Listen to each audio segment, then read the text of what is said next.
हम क्या करते, हमारा लाइफ बिल्कुल प्रैक्टिकल नहीं है और बिल्कुल साइंटिफिक नहीं है। जितने भी ज्ञान लिया है, किसी का लाइफ साइंटिफिक है ही नहीं और प्रैक्टिकल भी नहीं है, सब मैकेनिकल लाइफ जीते हैं। हर रोज बोलेंगे मैं अनंत शक्ति वाला हूँ, मैं अनंत शक्ति वाला हूँ, मैं अनंत शक्ति वाला हूँ। फिर कोई तकलीफ आएगी तो शक्ति मांगे फोटो के पास। तो मैंने कहा वो अभी इसको निकाल दो, आप ये को फोटो में अनंत शक्ति है, फोटो में अनंत शक्ति है, तो बोलने का नहीं, आप नहीं समझे तो इसको साइंस कहेंगे नहीं। थिंक अबाउट, इसको साइंस क्यों बोल सकता है? आज थर्ड पार्टी को प्रश्न करेंगे कि हम ऐसा करते हैं तो कोई आपको साइंटिस्ट कहेगा? नहीं, सवाल ही नहीं। सो बी प्रैक्टिकल। दुनिया कैसे चलती है छोड़ दो, हमको साइंटिस्ट बनना है। और किसका? आध्यात्मिक साइंटिस्ट, भौतिक नहीं। ये दुनिया का सनातन जानना है, इसमें आत्मा भी आ गया, वो भी सनातन है और बाकी के तत्व भी सनातन है। उनका रोल है और रोल की अवस्था में हम फंस गए, तो अवस्था में पढ़ना नहीं, ये हमको डिसाइड करना पड़ेगा, दुनिया को नहीं।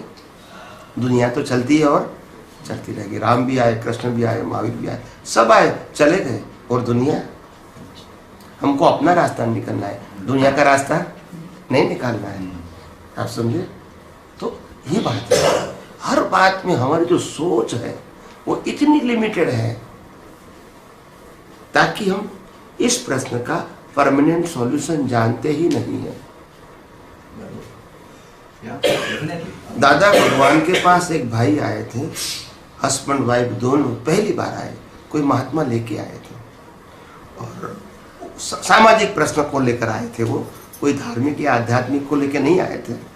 फिर दादा भगवान ने बिठाया, आगे पढ़े लिखे थे तो फिर बैठे, फिर दादा भगवान को प्रश्न किया कि भाई दादा मैं भी पढ़ा लिखा हूँ, मेरी वाइफ भी पढ़ी लिखी है, हमने दोनों ने शादी किया है, प्रेम लग्न बोलते हैं, तो शादी किया है, अभी 10 साल हो गए, हमारे बच्चे भी हैं, मगर एक दूसरों को कभी बनती नहीं है। दोनों का व्यू पॉइंट क्या है? अलग अलग है, तो टकराव बहुत होता है।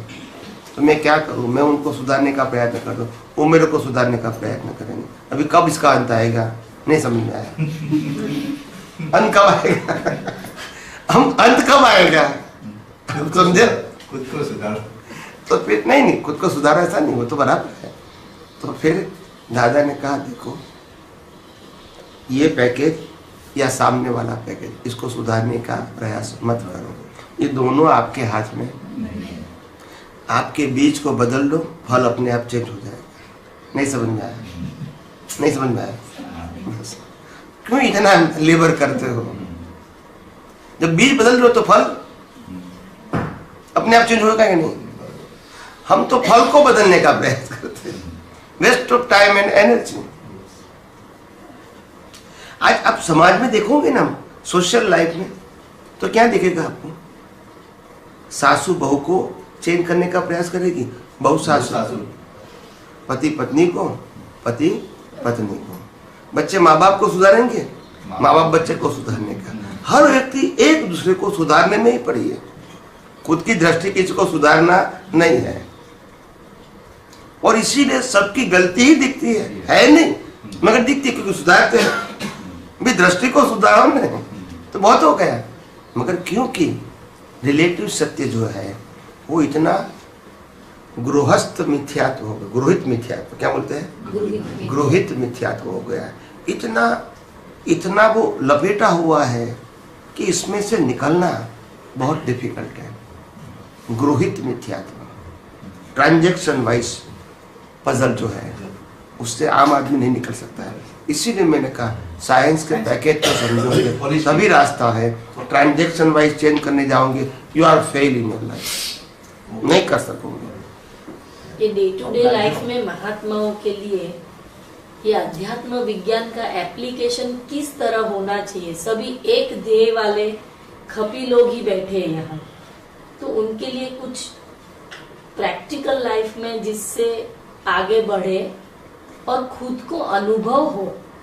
रामकृष्ण महावीर का अनुभव तो था पर हमारा क्या है फिर? इसीलिए कहते हैं कि उनका था तो हमारा क्यों नहीं हो सकता है? उन्होंने क्या पाया कि उसको अनुभव हुआ, वही मार्ग पे हमको चलना होगा। जी। वो रिलेटिव सत्य को फॉलो नहीं किया, सनातन सत्य को किया, तो हमको भी क्या करना चाहिए? हर बात में रिलेटिव सत्य को सॉल्यूशन लाने का प्रयास करोगे, then you are fail in life. Possible ही नहीं है। वो तो जिस प्रकार से आपने बीज बोया है वो फल आने वाला ही है, आप अवेयर हो या ना हो। तो उसमें एफर्ट की जरूरत नहीं है। एफर्ट की जरूरत वहाँ है कि हमने रिलेटिव सत्य की हर अवस्थाओं को सनातन सत्य से कैसे देखे, समझने की कोशिश करें, ताकि वो पजल ही नहीं लगे। Exactly, that is the only solution. अब पजल को सॉल्व करने के लिए जाओगे तो आप वो डिजल हो जाओगे, क्योंकि इसका कोई एंड है नहीं। आपके लाइफ का एंड आएगा, पजल का एंड नहीं आएगा। तो ये ट्रांजैक्शन का सॉल्यूशन, ये रियल रास्ता नहीं, टेम्पररी है, वो टेम्पररी है। वही ने अपना दादा बाबा ने भी वही बोला, जो वो अपना पानी का एग्जांपल दिया था, कभी स्लो पानी रखते हैं तभी आप उसको सहन कर पाएंगे, ज्यादा रहेगा तो आपको सहन नहीं कर पाएंगे, तो वो आप इमीडिएटली बोल लेंगे। जो बहन जी ने जो पूछा ना उसके लिए, तो अभी वो ज्यादा अपना फोर्स आता है तभी वो टाइम पे अपना वो टाइम पे आपका वो उपयोग चला जाता है। लेकिन प्रिंसिपल लेवल पे अगर जो करते हैं तो बाद में वो भी रहेगा। अभी जो बताया उसमें भी ऐसा हो गया कि मान लो कि मुझे उसमें पजल होने का ही नहीं है, अभी जो करने वाला है अपना वही रहेगा, ये आप मौन वचन काय सब पूरा पजल हो रही है या तो अपना सफरिंग कर रही है, तो बाद में वो चीज होगा ही नहीं। अभी जो आपने जो बताया वो नहीं, शब्द से सब बहुत अच्छा लगता है, शब्दों से, पर प्रैक्टिकल में जो एक ही बात है, आपको आपके विजन में साइंटिफिक विजन जो है वो बनाना पड़ेगा, सेट करना पड़ेगा। That is the only ultimate solution. उसके थोड़े डे टू डे एग्जाम्पल में थोड़ा उसमें कुछ हर सिखाइए। बातों को हम ट्रांजैक्शन के फॉर्म में देखते हैं। जो पहले मैंने उत्तर दिया था वो बताओ जी। जैसे आज मैं सुबह उठा और रात को सो गया, जिन जिन व्यक्तियों के साथ मैंने व्यवहार किया घर में, परिवार में, ये सही नहीं है, ये सही नहीं है, ये सही नहीं है, दूध वाला आया तो ये सही नहीं है, प्रेस वाला आया तो वो सही नहीं है, सब्जी वाला आया तो ये पैसा ज़्यादा लेता है, रिक्शा वाला आया तो लूटता है, ऐसे ट्रांजैक्शन में हम फंस गए। इसमें साइंस की तो बात ही नहीं। हमारा पूरा अभ्यास चला गया रिलेटिव सत्य में। एक्सरसाइज किसमें चली गई? रिलेटिव सत्य, जो अज्ञान। अभी उसमें से निकलेंगे तो रात को कहेंगे हम तो थक गए, इतने सारे व्यक्तियों से एडजस्ट होके थक गए। मगर ये आपकी एक्सरसाइज है, परिश्रम है, ये विजन नहीं है, लेबर है, labour. It's not your vision, right. तो ये पूरा परिश्रम जो हमने किया है, तो परिश्रम से ऊपर है विजन। आपको विजन को सेट करना पड़ेगा कि ये जो व्यक्ति व्यवहार करती है मेरे साथ, वो अपनी स्वतंत्रता से करती है या इनके हिसाब से करती है? हिसाब से करती है तो क्यों फिर डीप में जाता है? क्या उनके पास फ्रीडम है उसको चेंज करने का? क्या इनके पास फ्रीडम है उसको चेंज करने का? तो फिर क्यों डीप में जाते हैं? Why and why you waste your time and energy? Better you make separation. वो इजी है, करेक्शन करना इजी है। आप पजल में ही चले जाओगे और फिर आपका अहंकार भी स्ट्रांग हो जाएगा।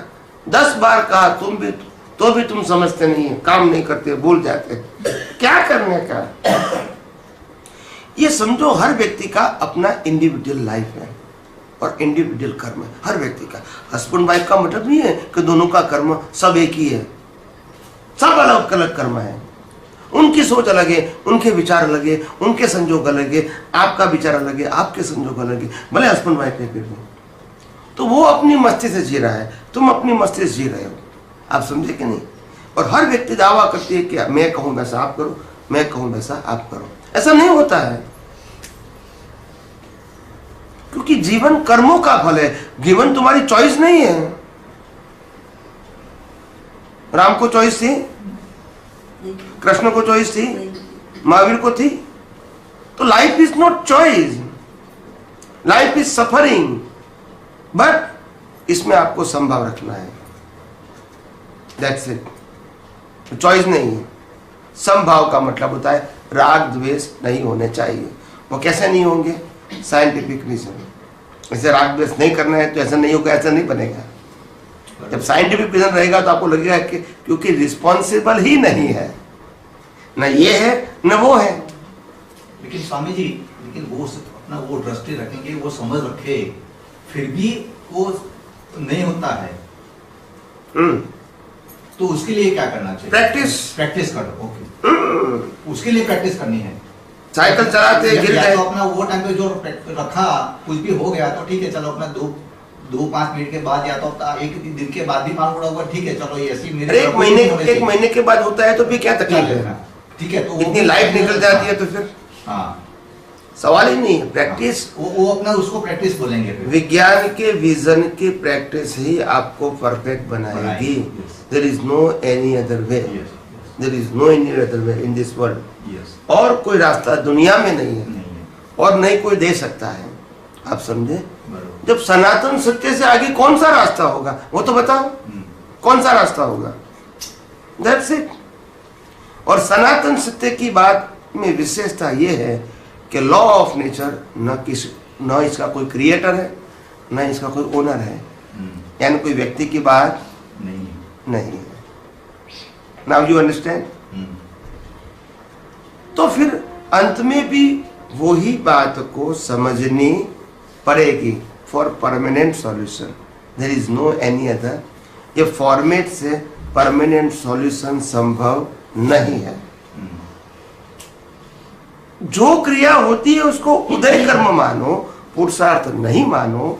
और पुरुषार्थ का मतलब होता है रिलेटिव सत्य से सेपरेट रहो, वो पुरुषार्थ है। और तुम क्रिया को पुरुषार्थ मानोगे तो वो तो रिलेटिव सत्य है, और वही तो अज्ञानता है। अज्ञानता का मतलब ही रिलेटिव सत्य। कितनी बार मैंने कहा है? और वही आप घूमते रहोगे तो फिर क्या होगा?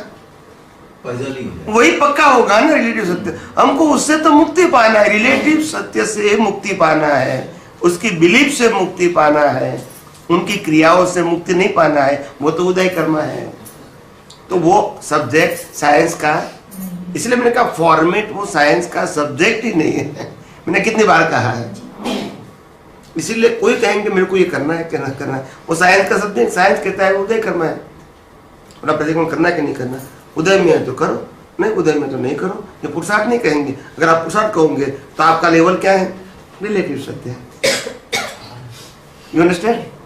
जब सेपरेशन की बात आती है तो डोरशिप की बात नहीं है, जब डोरशिप की बात है तो सेपरेशन की बात नहीं है। दोनों साथ में नहीं चलेगी, otherwise you are in confusion.